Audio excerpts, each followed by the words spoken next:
नवगौरवरं नवपुष्पसरं नवभावधरं नवलस्य परं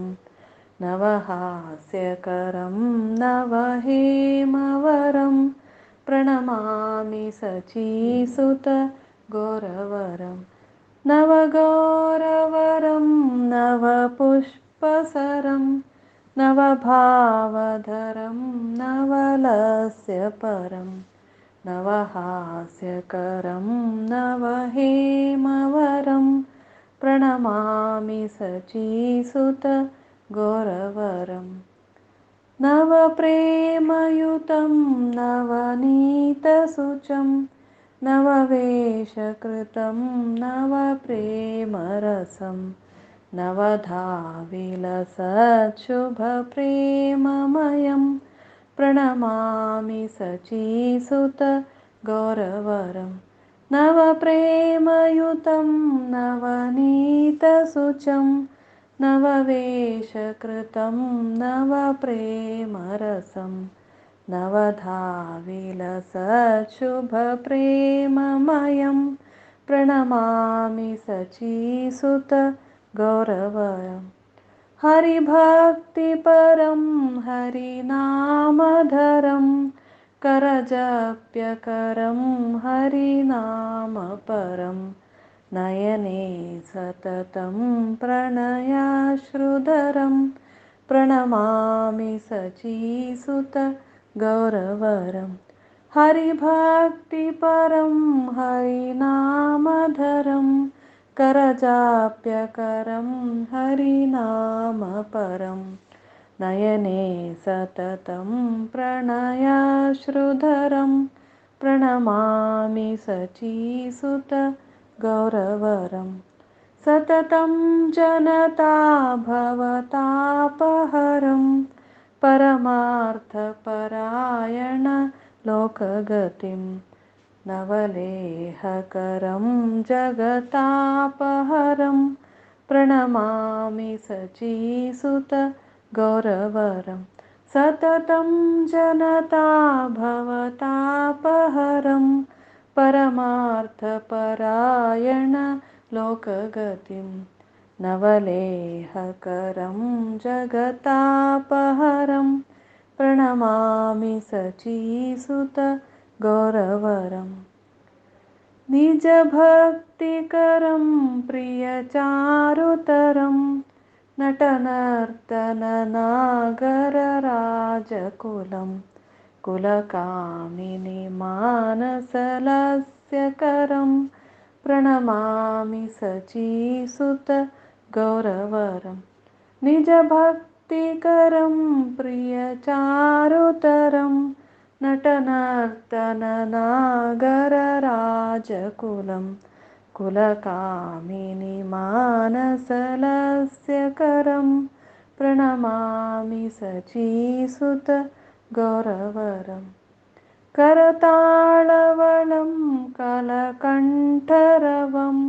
मृदुवाद्यसुवीनकया मधुरं निजभक्तिगुणावृतनाट्यकरं प्रणमामि सचीसुत गौरवरं करताळवलं कलकण्ठरवं मृदुवाद्यसुवीनकया मधुरं निजभक्तिगुणावृतनाट्यकरं प्रणमामि सचीसुत गौरवरम् युगधर्मयुतं पुनर्नन्दसुतं धरणीसुचित्रं भवभावोचितं तनुध्यानचितं निजवासयुतं प्रणमामि सचीसुत गौरवरं युगधर्मयुतं पुनर्नन्दसुतं धरणीसुचित्रं भवभावोचितं तनुध्यानचितं निजवासयुतं प्रणमामि सचीसुत गौरवरम् अरुणं नयनं चरणं वसनं वदने स्खलितं स्वकनामधरं कुरुते सुरसं जगतजीवनं प्रणमामि शचीसुत गौरवरम् अरुणं नयनं चरणं वसनं वदने स्खलितं स्वकनामधरं कुरुते सुरसं जगतजीवनं प्रणमामि शचीसुत गौरवरम् नवगौरवरं नवपुष्पसरं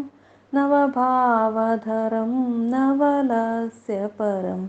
नवहास्यकरं नवहेमवरं प्रणमामि शचीसुत गौरवरं प्रणमामि शचीसुत गौरवरं प्रणमामि शचीसुत गौरवरं प्रणमामि शचीसुत गौरवरं प्रणमामि शचीसुत गौरवरम् तगेल बण्णु दुद्धा सायिंतु कुंकुम मेळो नशील वरियत नवे पुष्पबाण सोडचे कामदेवत्त नवे नवे तरारशिले आनंदोत्कृष भाव प्रकट करतलत भारी खुशीरी प्रत्येक तरारशिले आनंद नृत्य करतत तमा सुल्लोन हसोचाक मस्त निपुणत्त तप्पोन पिक्किल भंगरा प्रकाशत तगेल तोंडाक तिशेशील सच्चिले चंद पूत गौराक हांव साष्टांग प्रणाम करता सदा कृष्ण प्रेमांत आकृष्ट जावन आशिल्लो नवनीत मणकेत तगेले प्रकाशपूर्ण तोंडा बण्णु नवे नमुने रशिलत तगेले अंगवस्त्र नवे नवे कृष्ण प्रेम भाव आस्वादन करतलतो नवधा भक्ती करचे वेळारी एक तरार आशिल तेजस प्रकट जाता अति शुभकर जावन आशिल प्रेम भावांत व्यापृत जावन असतो केदनाय तिशेशील सच्चिल चंदपूत गौराक हांव साष्टांग प्रणाम करता श्रीहरील भक्तीन तू मग्न जावन आस सदा हरिनाम कीर्तन करता आस हरिनाम जप करतना बोटान मेज्जिता हरिनामाक अधीन तो तगेल दोळ्यांत केदनाय प्रेमाश्रू भोर नेता तिशेशील सच्चिले चंदपूत गौराक हांव साष्टांग प्रणाम करता मनुष्य राशी कशील भौतिक कष्ट नातील करता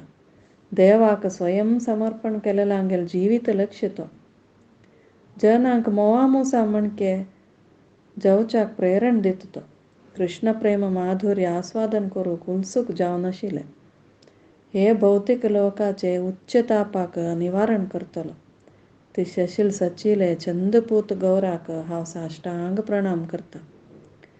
ताळ वाजोवन मधुर कीर्तन करता तेचे वेळारे मृदुल जावन वीणानादे जाता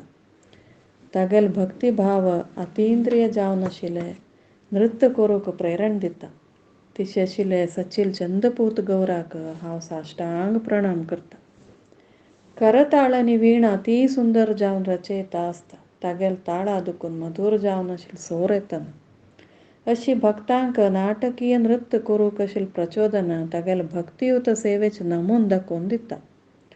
अशी आशिल सच्चिले चंदपूत गौराक हांव साष्टांग प्रणाम करता कलियुग धर्म जावन आशिल संकीर्तन प्रस्थान तगेल ಒಟ್ಟು आसा तो नंद महाराजाले पूत तूचत भूदेवीले फळफळचे विशेष आभूषण तो